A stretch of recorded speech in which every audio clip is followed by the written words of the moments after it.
मेरे प्रिय भाई और बहनों, अशांति, झगड़े, युद्ध ये इतिहास का हिस्सा रहा है। हर युग में मनुष्यों के बीच में झगड़ा, अशांति, युद्ध, लड़ाई होती रही है। इसका क्या कारण है, इसके बारे में याकूब की पत्र की अध्याय 4 में याकूब हमें समझाते हैं। हम उस पर मनन करेंगे। अध्याय 4 वाक्य 1 और 2। आप लोगों में द्वेष और लड़ाई झगड़ा क्यों? क्या इसका कारण यह नहीं है कि आपकी वासनाएं आपके अंदर लड़ाई करती हैं? मैं दोहराता हूं, याकूब कहते हैं, आप लोगों में द्वेष और लड़ाई झगड़ा क्यों? क्या इसका कारण यह नहीं है कि आपकी वासनाएं आपके अंदर लड़ाई करती हैं? आप अपनी लालसा पूरी नहीं कर पाते और इसलिए हत्या करते हैं। आप जिस चीज के लिए ईर्ष्या करते हैं उसे नहीं पाते और इसलिए लड़ते झगड़ते हैं। हमारे परिवार में, समाज में, देश में, विश्व में झगड़े का क्या कारण है? हमारी चाह, हमारी इच्छाएं जो हमारे अंदर बराबर कार्य कर रही हैं, उबलते पानी की तरह जिसमें बुलबुले आते रहते हैं, उसी तरह हमारे हृदयों में ये लड़ाई करती रहती हैं। हम कुछ देखते हैं, उसे पाना चाहते हैं, पा नहीं पाते हैं तो झगड़ा करते हैं। हम किसी में अच्छाई या कोई भी चीज देखते हैं तो हमारे अंदर ईर्ष्या होती है और उस ईर्ष्या में आकर ना जाने हम लोग क्या क्या नहीं करते हैं। ईर्ष्या मनुष्य के लिए शुरुआत से ही एक बहुत बड़ा अवगुण रहा है। हमारे अंदर ईर्ष्या होती है। हम उत्पत्ति ग्रंथ के अध्याय 4 में पढ़ते हैं, आदि मानव आदम और हेवा के 2 पुत्र काइन और हाबिल। काइन किसान था, हाबिल पशुपालन करता था। दोनों ने ईश्वर को भेंट चढ़ाई। हाबिल ने, वचन में लिखा हुआ है, हाबिल ने अपने सर्वोत्तम भेड़ के बच्चे को प्रभु को चढ़ाया, लेकिन काइन ने अपने खेत के उपज में से कुछ प्रभु को चढ़ाया। सर्वोत्तम नहीं बल्कि कुछ। प्रभु हाबिल की भेंट से प्रसन्न हुए। इसे देखकर काइन के मन में ईर्ष्या जगी, अपने भाई के प्रति ईर्ष्या जगी और वो ईर्ष्या क्रोध में बदल जाती है और उस क्रोध में आकर काइन अपने एकमात्र भाई हाबिल की हत्या करता है। अपने एकमात्र भाई, एकमात्र साथी भाई हाबिल की हत्या करता है। ईर्ष्या को हम 7 मूल पापों में एक मानते हैं। 7 मूल पापों में एक ईर्ष्या एक मूल पाप है। क्यों ईर्ष्या को मूल पाप करते हैं? क्योंकि ईर्ष्या से अन्य पाप उत्पन्न होते हैं। जब हमारे अंदर ईर्ष्या आ जाती है, हम दूसरों का नाम बदनाम करने लगते हैं, उनको गिराने का प्रयास करते हैं, यहां तक कि हत्या तक करते हैं, जैसा कि काइन ने की थी। तो ईर्ष्या एक मूल पाप है। याकूब के पत्र के अध्याय 3 वाक्य 16 में याकूब कहते हैं, जहां ईर्ष्या और स्वार्थ है वहां अशांति और हर तरह की बुराई पाई जाती है। जहां ईर्ष्या और स्वार्थ है वहां हर प्रकार की बुराई और अशांति पाई जाती है। ईर्ष्या हमें अशांत कर देती है। जब हमारे अंदर ईर्ष्या रहती है तो हम बेचैन हो जाते हैं, अशांत हो जाते हैं। किसी के जीवन में तरक्की आती है तो हम अशांत हो जाते हैं। उसका बेटा, उसकी बेटी, उसके बेटे अच्छा करते हैं तो हम अशांत हो जाते हैं। हमारे अंदर ईर्ष्या आ जाती है, हम बेचैन हो जाते हैं। पड़ोसी का मकान बड़ा होता जा रहा है, ऊंचा होता जा रहा है, हम लोग परेशान हो जाते हैं, बेचैन हो जाते हैं। लोगों के परिश्रम का फल उनको मिल रहा है, हमारे परिश्रम का फल नहीं मिल रहा, हम लोग बेचैन हो जाते हैं, हम अशांत हो जाते हैं, हमारे अंदर ईर्ष्या जगती है। दूसरों की सुंदरता को देखकर हमारे अंदर ईर्ष्या जगती है, दूसरों की प्रतिभाओं को देखकर हमारे अंदर ईर्ष्या जगती है, दूसरों के स्वास्थ्य को लेकर, उनके धन को देखकर हमारे अंदर ईर्ष्या जगती है। और जैसे हमारे अंदर ईर्ष्या जगती है तो हम अशांत हो जाते हैं, बेचैन हो जाते हैं, उसको बदनाम करने का प्रयास करते हैं, उसको नीचे गिराने का प्रयास करते हैं। समाज को देखिए क्या हो रहा है। जब एक परिवार ऊपर की ओर उठ रहा है, तरक्की हो रही है, बाकी सभी लोग उसकी ओर देखते हैं, किसी न किसी तरह से उसको खींचने गिराने के लिए प्रयास करते हैं। जब एक व्यक्ति जीवन में सफल होता जाता है, उसके प्रति लोगों के अंदर घृणा उत्पन्न हो जाता है और उसके प्रति ईर्ष्या जगती है, उसको किसी तरह से गिराने, उसकी बदनामी करने का प्रयास करते हैं। हमारे परिवार में हो रहा है, गांव में हो रहा है, समाज में हो रहा है, देश में हो रहा है, सारे विश्व में हो रहा है। ईर्ष्या बहुत खतरनाक है। वचन कहता है कि उसके कारण हमारे अंदर अशांति आ जाती है, हर प्रकार की बुराई उत्पन्न होती है। ईर्ष्या में हम लोग क्या क्या नहीं करते हैं। एक छोटा सा किस्सा है, बहुत साल पहले की बात है। एक बहुत बड़ी प्रदर्शनी लगी थी, विश्व स्तर की प्रदर्शनी, जिसमें लोग अपने अपने समुद्र के अपने अपने उपजों को लेके आए थे, मछली और अन्य प्रकार की चीजें। सब लोग अपने अपने ग्लास के छोटे छोटे बक्से या बड़े बड़े बक्से में रखते थे मछलियों को और अन्य चीजों को।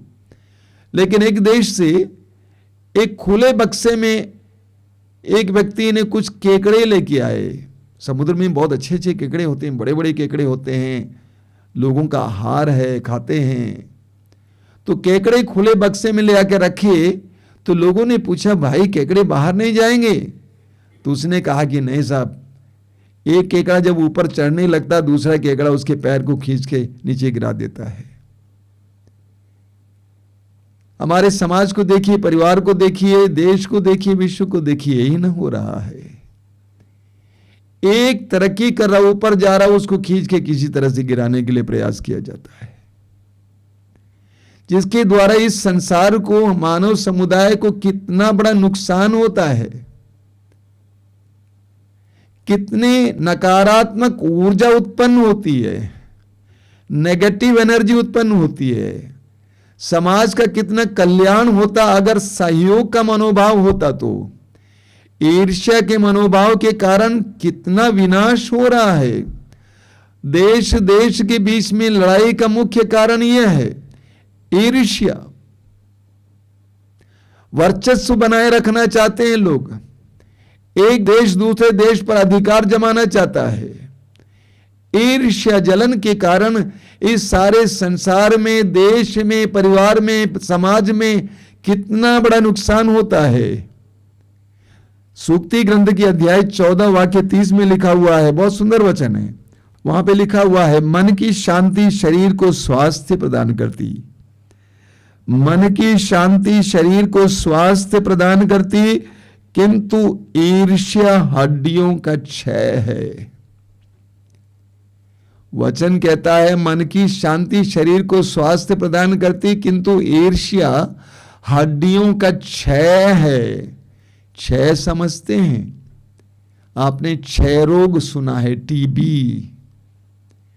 क्षय रोग क्या हो जाता है? फेफड़े खाए जाते हैं, फेफड़े खा जाते हैं, बर्बाद हो जाते हैं, शरीर दुर्बल हो जाता है, कमजोर हो जाता है, बहुत जल्दी मर जाता है इंसान।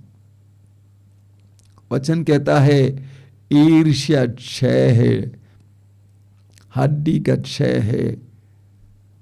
बोन टीबी हड्डी का क्षय है, हमें बर्बाद करता है। हमें शमूएल के पहले ग्रंथ की अध्याय 18 में पढ़ने को मिलता है। इस्राएल के राजा का नाम था साउल। साउल के समय फिलिस्ती सेना इस्राएली सेना से लड़ना चाहती थी। लड़ाई शुरू नहीं हुई क्योंकि फिलिस्ती सेना में से एक योद्धा सामने आता है, गोलियत, और इस्राएली सेना को डरा देता है। आप पढ़ेंगे शमूएल का पहला ग्रंथ अध्याय 17 में लिखा हुआ, उसका वर्णन नहीं करूंगा यहां पे। एक युवा, एक लड़का जिसका नाम दाऊद है, उस दाऊद ने गोलियत को एक चिकने पत्थर के सहारे मार गिराया इस्राएली सेना को फिलिस्ती सेना से छुड़ाया, बचाया, इस्राएल देश को बचाया। इसके बाद जब वो वापस आ रहा था, लड़ाई के मैदान से वापस आ रहा था, तो नारियों और पुरुषों ने बड़े आनंद के साथ उन लोगों का स्वागत किया। नारियों ने गाया कि साउल ने हजारों को मारा, लेकिन दाऊद ने 10,000 को मारा। साउल ने हजारों को मारा, लेकिन दाऊद ने 10,000 को मारा। यह सुनकर साउल के अंदर ईर्ष्या जग गई दाऊद के प्रति। साउल के अंदर दाऊद के प्रति ईर्ष्या जग गई और किसी तरह से दाऊद को मार डालने के लिए उसने निर्णय लिया। कई बार दाऊद को मार डालने का प्रयास किया। साउल के पुत्र जोनातान ने उसके पिता को समझाने का प्रयास किया कि पिताश्री देखिए, दाऊद ने हमारे देश को बचाया, वो हमारे देश के प्रति, आपके प्रति कोई हानिकारक कार्य नहीं करता है, आप क्यों उसकी जान के पीछे पड़े हैं? तब भी वो समझता नहीं है, वो दाऊद को मार डालना चाहता है। मालूम आपको साउल का अंत कैसे हुआ? आप पढ़ेंगे सामुएल के पहले ग्रंथ के अध्याय 31 में कि उसके अंत के बारे में उसने आत्महत्या की। लड़ाई के मैदान में उसने आत्महत्या की और फिलिस्ती सैनिकों ने आकर उसके गर्दन को काट लिया, अलग किया। वचन कहता है कि ईर्ष्या के द्वारा हम बर्बाद हो जाते हैं। हम बर्बाद हो जाते हैं। हम सबके अंदर ईर्ष्या है, हम सभी परेशान होते इससे। ईर्ष्या हमें बर्बाद करती रहती है। ठीक साउल और दाऊद के विपरीत हम सुसमाचारों में मरियम और एलिजबेथ के बारे में पढ़ते हैं। प्रभु यीशु की मां मरियम और यूहन्ना की मां एलिजबेथ के बारे में। स्वर्गदूत गब्रियल ने मां मरियम से कहा कि एलिजबेथ अपनी वृद्धावस्था में गर्भवती है, अभी 6ठा महीना है। पवित्र आत्मा से गर्भवती होने के बाद मां मरियम एलिजबेथ की सेवा करने के लिए जाती है। एलिजबेथ के घर पे पहुंचकर एलिजबेथ को संबोधित करती है, संबोधन करती है। उस संबोधन के द्वारा एलिजबेथ पवित्र आत्मा से भर जाती है और एलिजबेथ ने पहचान लिया कि मरियम के गर्भ में ईश्वर का पुत्र, उसका प्रभु आया हुआ है। कहती है कि मेरा कैसा सौभाग्य है कि मेरे प्रभु की मां मेरे पास आई। एलिजबेथ मां मरियम को ऊंचा उठाती है, उसकी प्रशंसा करती है। ठीक मरियम ने भी पहचान लिया था कि एलिजबेथ के गर्भ में एक पुत्र है। एलिजबेथ को भी वो ऊंचा उठाती है। एक दूसरे को ऊंचा उठाते हैं, एक दूसरे की प्रशंसा करते हैं, नीचे नहीं गिराते हैं, एक दूसरे को सहयोग देते हैं। ठीक इसी प्रकार उनके बेटे यीशु योहन बपतिस्ता से बपतिस्मा ग्रहण करने जाते हैं। योहन बपतिस्ता कहते हैं कि मुझे आपसे ग्रहण करना चाहिए। यीशु कहते हैं कि अभी ऐसा ही होने दीजिए। एक दूसरे को सम्मान करना, एक दूसरे के अंदर ईश्वर के द्वारा किए जा रहे कार्य को पहचानना और एक दूसरे की प्रशंसा करते हुए ऊपर उठाना। अगर हमारे परिवारों में, हमारे समाज में इस तरह की प्रवृत्ति होती तो हमारा परिवार और समाज स्वर्ग बन जाता।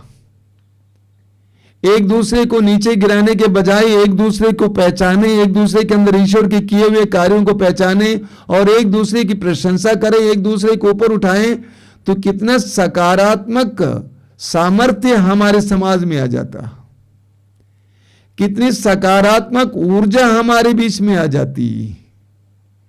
हम विश्वासियों को, हम भक्तों को, प्रभु के शिष्यों को कभी भी अपने अंदर ईर्ष्या को स्थान नहीं देना चाहिए।